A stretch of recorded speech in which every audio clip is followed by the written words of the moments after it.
Here we go. And hello, good evening. Welcome to the Business of Property. I'm your host, Cheryl Leong from Property Development Australia. I'd love to welcome Hong Noling from PPC Urban Consulting. How are you doing, Hong? Yeah, not bad. You? How about you, Cheryl? Absolutely well, thank you very, very much. Hong, I have had quite a few people reach out to me asking me about childcare centres. And this is the reason why we've invited you here today because honestly, there are not that many people that I know that are really experts in this space. And we get this question all the time. Is our childcare centres a good investment? Where do we invest? How do we assess the demand and supply of an area to dictate whether childcare centres or something else, even medical centres, um, are, are worth looking at? So, Hong, welcome and tell us a little bit about what it is that you do at PPC Urban um, uh, to our community. Thank you. Thanks, Cheryl. So PPC Urban, we are based in Melbourne, but we work across Australia. We are a team of town planners and market researchers, and we facilitating town planning application, property development, and also rezoning, master planning, along with our major service is needs assessment to understand the supply and demand for childcare, healthcare, and other projects. Mhm. In my past role, I used to do lots of retail, housing, commercial modeling, industrial modeling. So yeah, that's why I'm here. Excellent. And when you talk about the modeling and demand and supply, why is that such a critical part of childcare center developing and investing? Oh, because an experienced operators will find out hard to make the business viable if there's too much supply or not enough demand. For those childcare, healthcare, and other business, it is important to find a market that there's a strong demand for it. Yeah, And before you either design the building, because the beautiful building, if it's not in the right spot, really can't make work. yeah, So yeah. that's a very important piece of work you have to do before you invest time and money getting the design out of the way. Yeah. So I'll jump into the question very early on. Is is there uh, is there any indication in any of the states that you've seen that there is an oversupply of childcare centers? Um, well, I have seen oversupplied markets Mm, in all states. So okay. it's about it's about the local market characteristics, I suppose. You need to really dive into the particular area that you are interested in. Either you are buying, or you already own the site, you want to develop the site, or you want to run a business there. Really, you have to be careful where you choose. But overall, the childcare industry is a growing industry, and Mm, it is strong demand in many cases. mhm, mm. So how are people able to assess then, and I guess this is where you come in, assess where to avoid the areas that are oversupplied and where there is demand? What is it that you are able to help developers do in your business? Well, our job is we can help the clients in many ways. Firstly, we can help them to find the right market, the market that where the operators want to be, and you can ask for good return. Yeah, Mm, and that we can help the clients to design to get government approval for the building, and we can help the clients to get through the licensing stuff. But that's not our core business. Our core business is more front end of the asset management, and also how you want whether it's a good investment to go in there. mm. Do you also assist developers in connecting them with the operators that are looking for areas? Yeah, I do know a lot of operators. If there's opportunity arising, so I would do that. But yeah, Excellent. Okay, I know you've prepared a little something for us to go through today. What I really am excited about is that we've got some case studies as well to really have a look to see how the application of this assessment of whether areas are feasible or not feasible for childcare centres. Again, I think a lot of people look at childcare centres and they've got dollar signs in their eyes going, lots of children, must be very profitable. And so I think it's I mean it can be, I'm sure it can be, but there are obviously a lot of things that we need to assess to determine that whole supply and demand as to whether a childcare centre is feasible. And then I know one of the case studies you talked about was even being able to compare between, a childcare center and possibly even a medical center, which again is another really interesting topic. So I'd love for you, Hong, when you're ready, to take us through a little bit of a journey through developing and investing in childcare centers. Anyone that's listening and has joined us this evening, thank you so much. Please pop in your comments on the Facebook page, and when it's sort of appropriate, I can ask Hong any of your questions there. Are we dealing with small independent operators or larger franchise operators? Oh, that's question number one, Hong. Doesn't matter. Just as long as they want to run the business, they are all looking for the similar element or the same element there. They want to go for a good market, good site, and good design. So I will touch that on those elements in the presentation later on. But yes, so these principles applicable to smaller or independent operators. Okie dokie. I'm excited. Over to Yeah, you. okay, cool. Let me share my screen. Can you see my screen or not? Yep, perfect. Can you see my presentation? I can. Did you want to make it full screen? Like that? There we are. Yes. Okay, Excellent. good. Okay, just 1 second. Oopsie.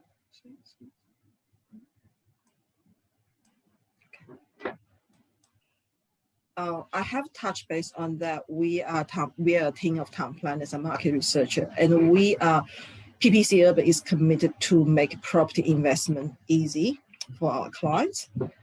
And I think let's talk about me a little bit. I suppose before we give you all the tips, I think it's important for you to know who we are and what I do, what our team does. So in that way, that can give you some confidence as to our expertise. So I have over 15 years experience in property development, working across public and private sector. I'm town planner, doing lots of development approval, master planning, rezoning proposals, and I'm a market researcher. And I have done a lot of supply and demand assessments for residential, industrial, commercial, childcare, and healthcare projects. And we work across all states and territories. Okay, let's talk about childcare. The drivers in childcare investment, investing in childcare center is becoming more popular. And it is a growing industry, as we talked about before. And the reason for that is because there's continuous increase in government funding and support over the years, and will continue. And with low capital requirements, so you pretty much just land acquisition or building the new centers. An increasing female labor force participation rate, and that is these rates are projected to increase over the years, in coming years, and that will help to drive the demand for childcare centers. Reversionary and redevelopment potential. What I mean is a childcare center could be redeveloped for housing or other development site at the end of the life cycle of a childcare center building or business. It is childcare. Sorry, Hong, just on that point, Yeah. what would you determine as the life cycle? Because I actually didn't even think there was a life cycle. I just thought that you would just be a childcare center forever and ever. Amen. So is there typically an average life cycle to a childcare center? Well, yes or no. The reason for saying that, because it's all about the expectation of the family in the area. Yeah. So the area that regenerate a lot, like more family, more influence, different cultural background, people are moving, they have different expectations on the building and the facilities. So in that way, you may have to do some renovation or redevelop the whole site completely. Right? So if the area is not going through the major changes over a short period, or and maybe the life cycle can be extended longer. So typically, when you talk about the leasing, right, we talk about the initial 15 years lease, and then plus 2 optional terms, and maybe 5 or 10 years each term. So you're talking about 30, 40 years already. So it is not a short period. It's a long period. But in the area where there are more different family, different culture, it's more about demographics. So what people want, what the family wants in the area. So you will have that may influence the building, the life cycle of the business. Excellent. And the average you're going to dive into long-term leasing. What is the average leasing term for? Is it an operator that's leasing the childcare center? Yes, normally its first term would be 15 years plus 2 more option terms.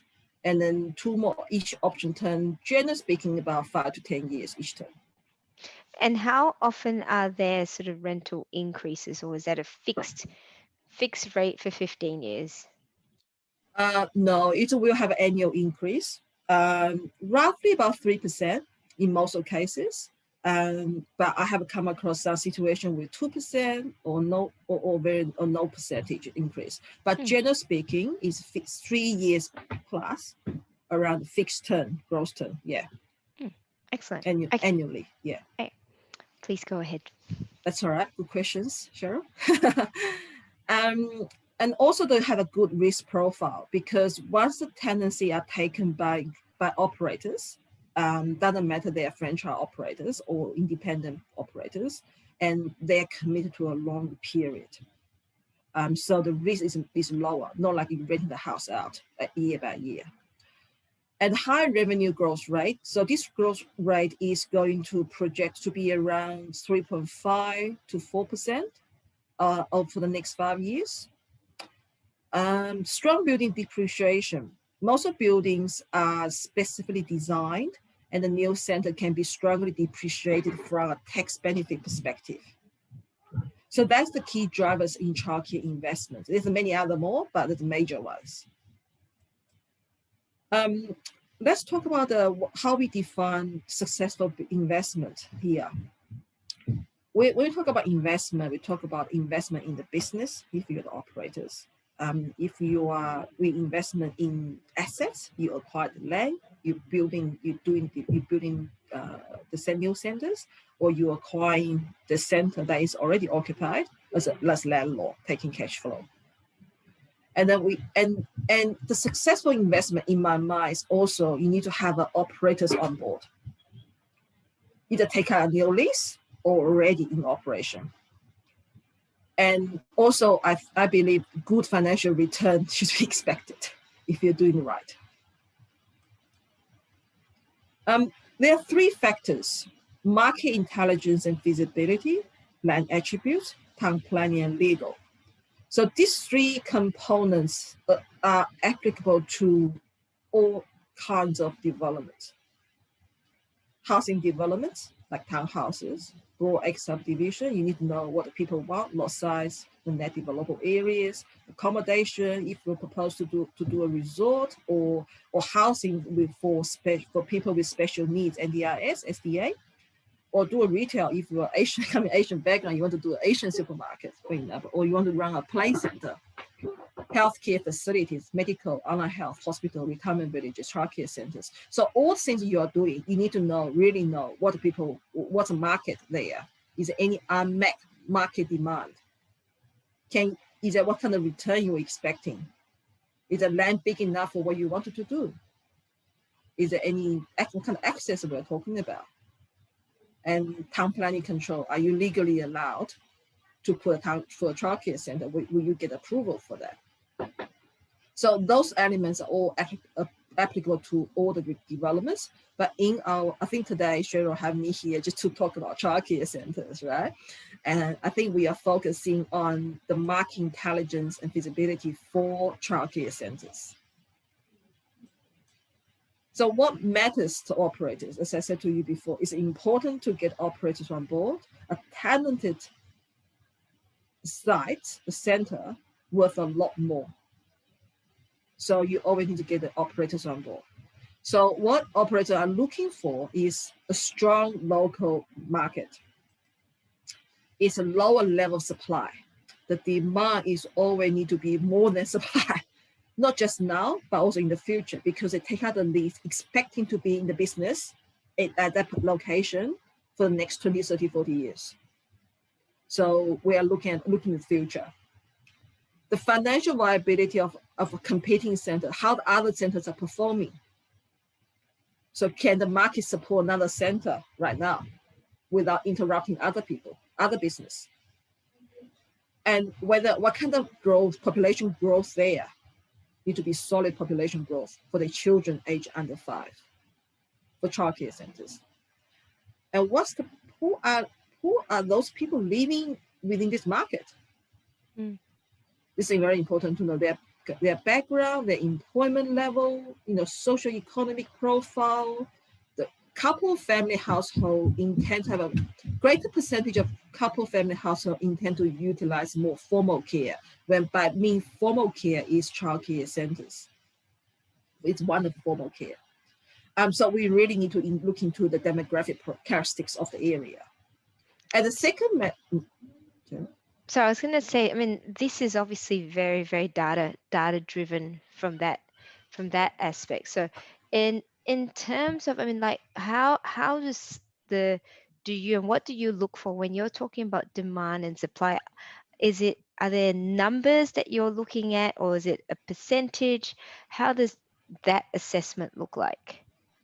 So in order to make childcare centers viable, generally speaking, the operators are looking for at least having a 70% occupancy rate.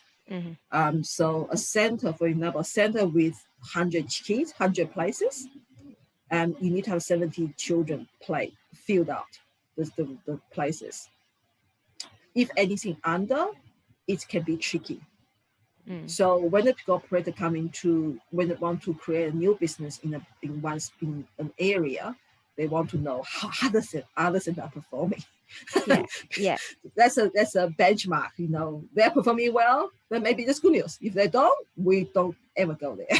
Yeah. Is there a particular sort of sweet spot for the number of places in a childcare center? Yes. So every state they perform differently. I have a slide to talk about local market characteristics by state. So every state performs differently. So as a rule of thumb, we use 3 children to 1 place as a benchmark. It's Australian wide. That's where they currently sit.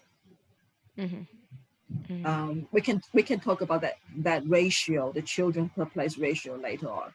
But yeah, you're right. There's assessment need to be done to understand, whether the market is how we determine the market is a balanced market, under supply market, or oversupply market. Yeah. And so there's a bit of forecasting here as well, because you're talking about population growth of young children. Correct. Yeah. So you're looking at areas where there are going to be young families that are moving into, and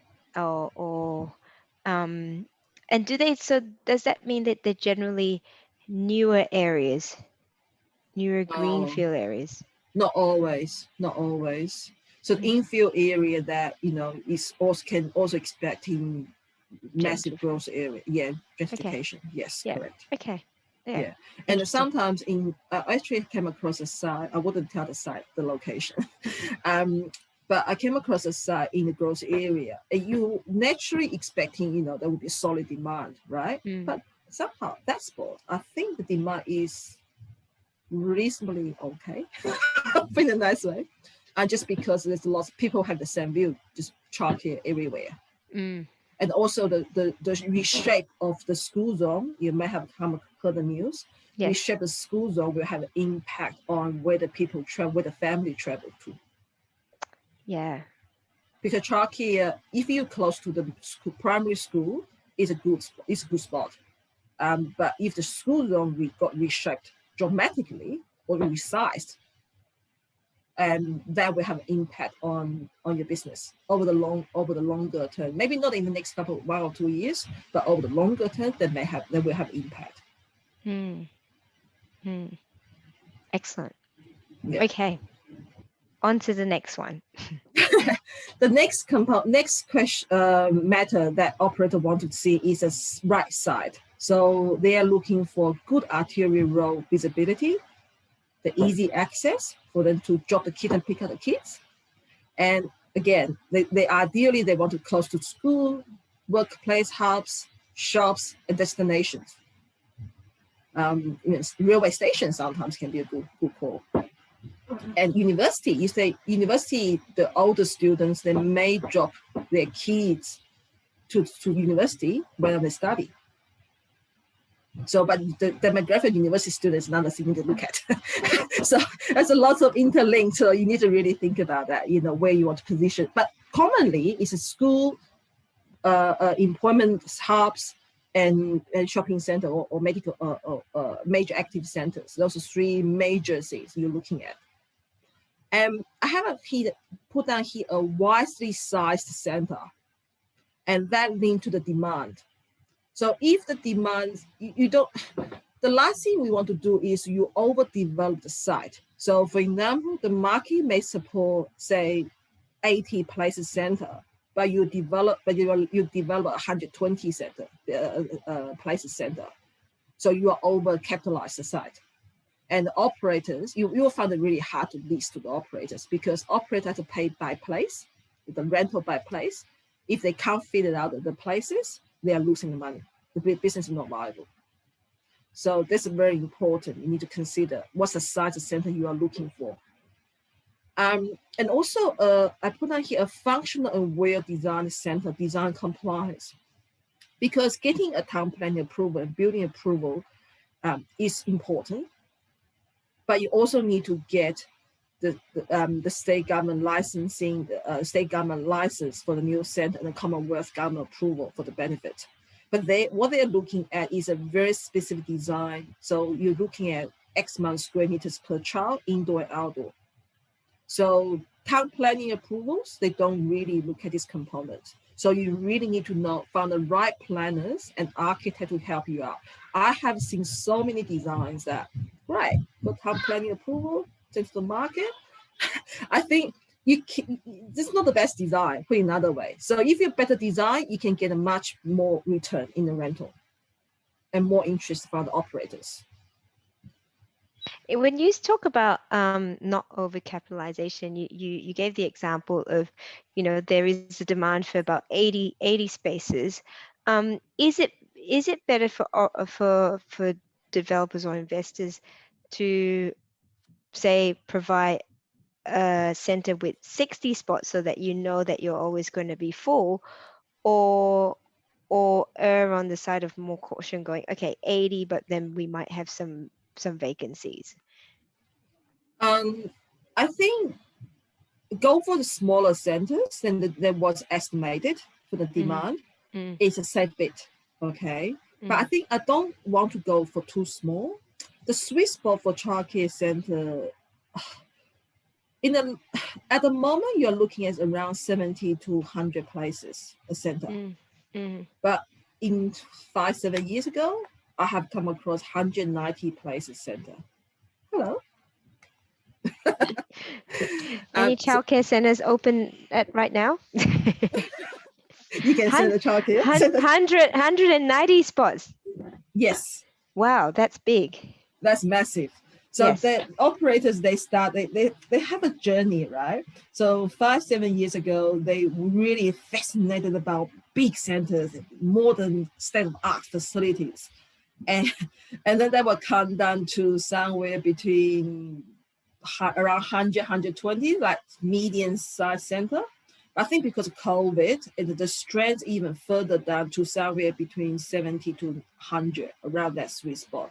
So it's not massively big, but it's big enough to make that work.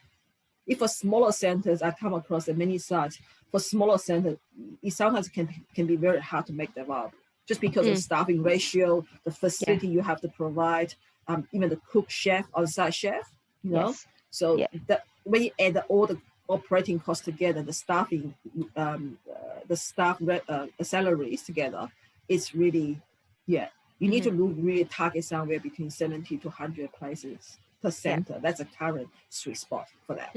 Yeah, that's really good to know. Any other questions? Oh, let me see. I'm getting too excited. Not at the moment. Good. Okay, let's dive into the local market characteristics. So because I don't have any sites at the moment, so I'm just looking by state. So you can see every state, they perform very differently. So children per place ratio, and this is 2019 data, end of 2019, the third quarter data. Queensland ACT, you are looking at 2.2, just over 2 children per place. While WA, you look at 4 children per place. On average, Australian-wide, 3 children per place. New South Wales and Victoria, around 3. So every market is different. And if you talk about how many hours that children attend at a long day care center per week, and every state has different hours there. So that's why we can't really apply. So if you give me a project in WA, I will use a different model in different submissions, because the people, local people there, they're using the centers differently than people in Victoria. Yeah, it's fascinating. Yeah. So talk us, and just if you can talk us through what children per place ratio means as well. Oh, thank you. That's the total population of the children aged under 5 and divide the number of places of the childcare centers within the catchment that we define. So we customize the catchment area. Also, in this way, it's by state, there's no question, right? But when we do a needs assessment, we customize the catchment to tailor for the particular project. And then we investigate, we do a comparative analysis and understand how many places at each center, their age, how they're performing, and then we come up with a strategy to the clients that, that what kind of places, children per place ratio they have got now, and where these centers fit in this local market. We talk about the national quality standards, the education standards. So every state, some market are exceeding education standards. Some areas are developing. Yeah. So yeah, it's very different market casting. You really need to look at. Interesting. Okay, and it's so. Yeah, go ahead. No, you go. You go ahead. I was still sort of processing in my mind the children per place ratio, but more so, how do you determine the catchment area? Is that I'm assuming according to particular councils and all that, but is there a set structure of what makes a catchment? You're looking at, generally speaking, 1.5 to 2 kilometers radius, but you also need to factor into, the creek, freeway, some just geographical components there. Yeah, that makes sense. Yeah. Any other questions? No. Please go ahead. Sir. Good questions, Cheryl. I'm listening. I am listening. You are, very carefully too. All right.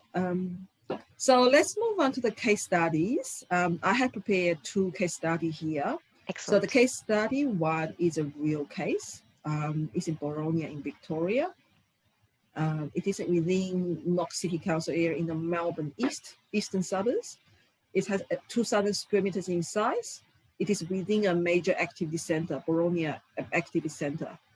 has a main road frontage. It's currently for sale at the moment, so feel free to look at it. So our involvement with this project is we completed combined childcare needs, medical needs assessment, just basically to compare, to look at what kind of demand and supply for childcare in the area and the medical, compare between two options, which one's the best. And then we also conducted a review of town planning controls and development yield estimate. Feel free, my clients, feel free to go to the website, realestate.com. If you're interested, get a report. Come to me. Excellent. Are you able to share a little bit about what that assessment came up with? Was it a matter of whether it was a childcare centre or a medical centre or a combination of both? Here we go. Here's the results. You read my mind. So I just did a case study. I thought just putting the fact that in to give you perspective. So childcare proposal, we believe the balanced market. The ratio is just over 3-to-1. It is not a bad number. It's a good number. And then also the occupancy rate on average is 70%. So you tick all the hard boxes. The gross potential there. So we do modeling, we look at the market, we make some adjustment to the modeling assumption based on the local market characteristics. And then we modeled 14 to 18 places. Okay. We have noted there's an external demand there. So depending on the scope of works, right? For this particular project, we haven't gone to the external demand, but we do calculate it. I can tell you in a minute.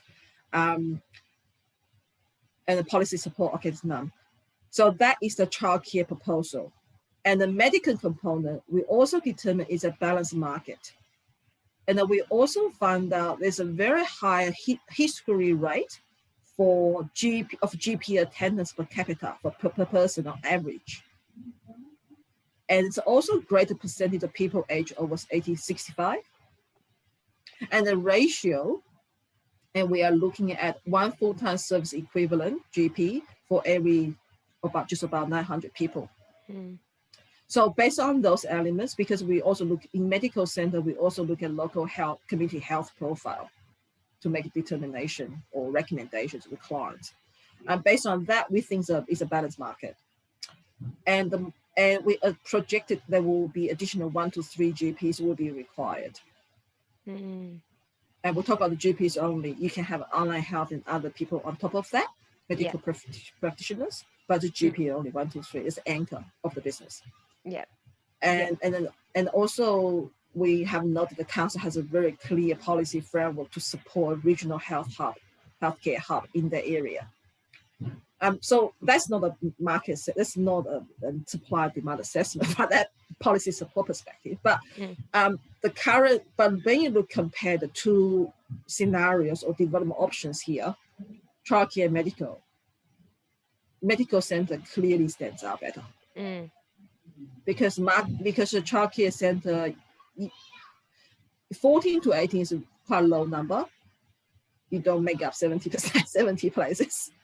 And also you don't have you can't take a much market share right now, just given that it's only 3-to-1 and 70% occupancy rate. There's not much room to move around in the current market. So overall, we believe the recommendation, we believe the medical center will be the better option. So the clients that's very important, because if without this piece of work, and then clients may just go, I want to go for a childcare center. And then when you spend 50, 20, I don't know how much in New South Wales charge, but if you are costing say $40,000 for town planning application, and then you got a permit waiting for 6 months, and you go for the market to get the operators on board, you may not get anyone. So you waste your money and time for something that may not be developed or wanted in the market. So in this case, go ahead. I was going to say, in terms of operators, is it a better strategy to identify an operator that's looking for sites to begin with in a particular area, I mean, I would have thought that might be the better strategy. Or are you finding that most people are going, identify the site, I deliver the product, and then I find an operator? For the first scenario, people knowing a site or having a site, they come to me. Often that's people where they already own the site, Mm-hmm. or they're interested in acquiring a site to do something. Or the agent, real estate agent. So they want to know what the market says at the moment before they actually take on the project for as a Yeah. development, as a general development site, or as a development site for childcare center only. Mm. So that will help them to inform their business, their marketing campaign, and also knowing how much they can charge as well. Like in Yes. this identical design on the same size of land at different suburbs, you can ask for a very different price. Mm. With a more demand, with suburb with more demand, you can ask for a lot more than the other suburb with too much supply. So the agent will utilize information to help them to prepare a marketing campaign and strategy to support their sales or lease. Out of interest, what was the zoning for this particular site? Uh, commercial Okay. law. Mm-hmm. Mm. And then also to answer your another scenario you mentioned about to look at for the suburbs first before you look into the site. Mm. Yeah. And yes, we do work with the clients on that space. So what we can do, we can look at a region, divide to smaller area to see what kind of ratio and the growth potential, do a modeling on that. Mm. And the clients may nominate from that stage 1 piece of work, and then stage 2, and the clients can nominate some area, and then we can dive in to see how the centers are performing. Mm-hmm. You Mm-hmm. really need the two information together come to play. Mm. Otherwise, it doesn't work. Mm. I sort of imagine, like, a report which would have some sort of like heat mapping, and I'm not Yes, sure if this is something that you do. I do It's in see my mapping. mind. Yeah, so it's to be able to say, yeah, this is obviously a really popular area that obviously the numbers stack up. Maybe we need to talk after this, Hong. Yes, heat mapping. I Yes, might come. I might come work for you. And yeah, the heat mapping, and then I guess then there's the opportunities to go. All right, well, we drill down into the heat map. We can drill down further into specific areas that we can focus on and find sites in. yes, we can. We use Mm. KGIS a lot in our work. So basically, the stage 1, when we look at the regional level, divided to smaller pockets of suburbs, and the final piece of work for the stage 1 is just give you a map, basically. Yeah. Showing the ratio. The darker color is a greater ratio. The lighter color is a less ratio. Don't worry about it. Yeah. I like that. Easy to pick out. Well, there you go. It's a no-brainer. Like this is all the information and the research you've done for people. So, goodness, anyone looking at childcare or medical centers, you know who to go to. All right, this is exciting. So there's case study 1. Are we on to case study 2? Sure. Case study 2. I can't give you the location right now, but it's a 3,000 square meters vacant land in proximity to a major shopping center. So our needs assessment confirmed that there will be a need for around 50 to 65 places by 2026, and the possibility of taking up some market share because there's a really high occupancy rate and a waiting list for enrollment. Mm. So in great demand, those centers are. So the client decided to build and design and build a new childcare center with 73 places. And then there was some surplus land because he doesn't need that 3,000 square meters land for the childcare center.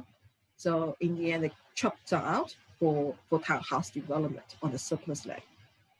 So what they give to the clients is we help the clients mitigate their risk, and they diversify their profile by having childcare center and some townhouses, and then maximize their return.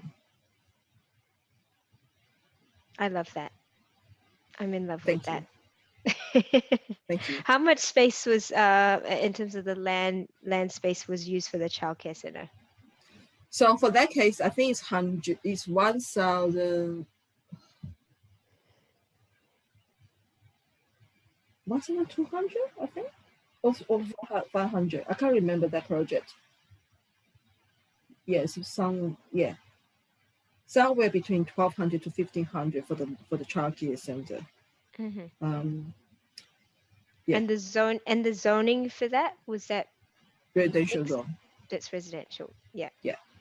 And that's the other, it comes back to as well, when you said if the childcare center has passed its use by date, the opportunity for it to then be redeveloped back into residential if the need is there. Yes, correct. Excellent. I really like that. And this one it was in your sweet spot, which is set between 70 to 100 places. Yes. Oh, this is going to be an exam at the end. I can feel it coming. Yes. 90% occupancy rate. Yeah, this is one. So when it says the forecast a need of additional 50 to 60 places by 2026, does that mean that it will build up to that many many spots being filled, or what does that mean? So that means that in 2026, if we build a center, say 50 places, that should be all taken up. Okay.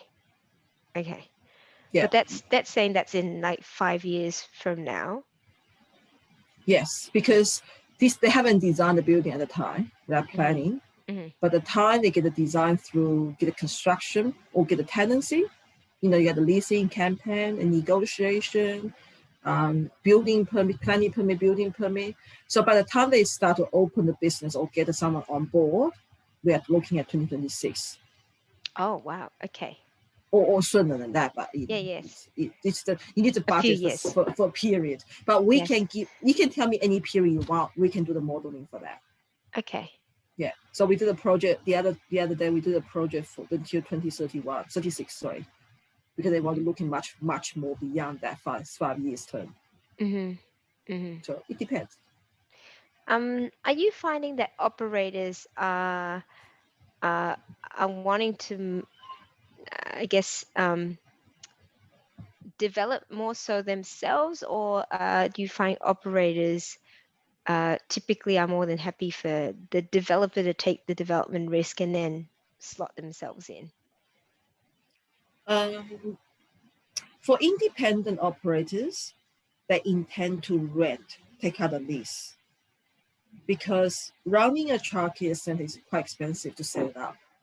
So they rather not spending money to acquire the land and get a loan for the building. They just want to focus on the business itself. Unless you already own the business, own a few sites, and even though you're independent, but you're kind of on a few sites, different story. But yes, often you see more tenancies in childcare centers. For operators, what they do is, with my experience, is that they will rent. They don't really own the building itself. But it depends on their business models. Often, I think most of the time, they tenant the buildings for childcare centers. For medical centers, they like to own it sometimes. Because one medical doctor group, he said to me, "I'm keeping paying the rent, but the building value goes up so much.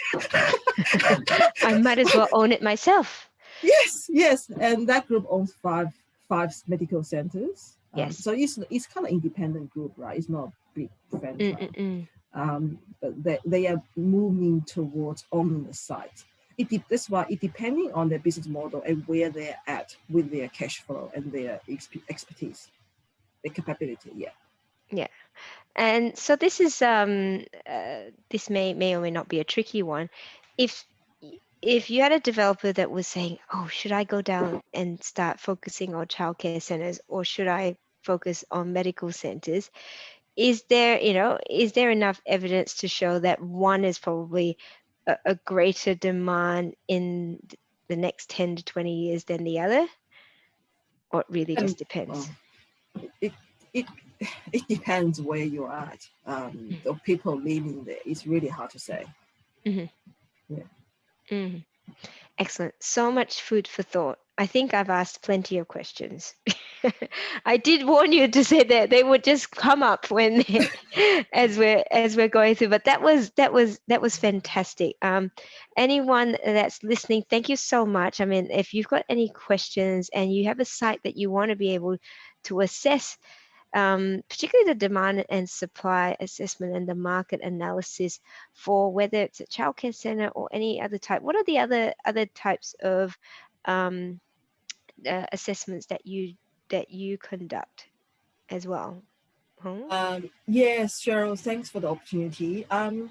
Yeah, we do a lot of health, medical and healthcare projects. So if you want to have a site, you want to do a medical center or do allied health center, well-being center is in trendy terms. Mm, And we are doing a hospital job at the moment for market assessment. So healthcare is another major service we deliver. And also, um, if you own a piece of land, you are thinking about to rezone the land or to say from farming. mm. So open the supermarkets I explained earlier. We do the modeling and the supply and demand assessment to inform the needs. So yeah, so Excellent. retail, housing, apartment townhouses. Hmm. Um, yeah, so yeah, all sorts. Excellent. Yeah, There you go. mm, mm, yeah, oh, yeah. Fabulous. Thank you so much, Hong. It sounds like it's bedtime at your house. Can you hear that? Sorry. Don't worry, mine often are screaming on the way up, so that's absolutely fine. Thank you. Thank you. That was fantastic. I appreciate your time, sharing your knowledge. I am absolutely blown away and obviously very intrigued by this space. I love that. I mean, there's so many moving parts around it, and I'm sure you're one that absolutely loves looking at the data and being able to tell a story through what the data is saying to you. So that's quite a skill and quite a Thank talent. you. And I've been very, very honored to have you here to share your time with us, Hong. Again, anyone that wants to be able to reach out to her, phone number down the bottom, website as well. Definitely have a chat to you if you're looking at any childcare, medical, any of these areas as well. So thank you. Have a wonderful evening, and I'm sure we'll see you around. And thank you everyone for joining us this evening. Take care. See you next week. Bye bye. Bye, Cheryl.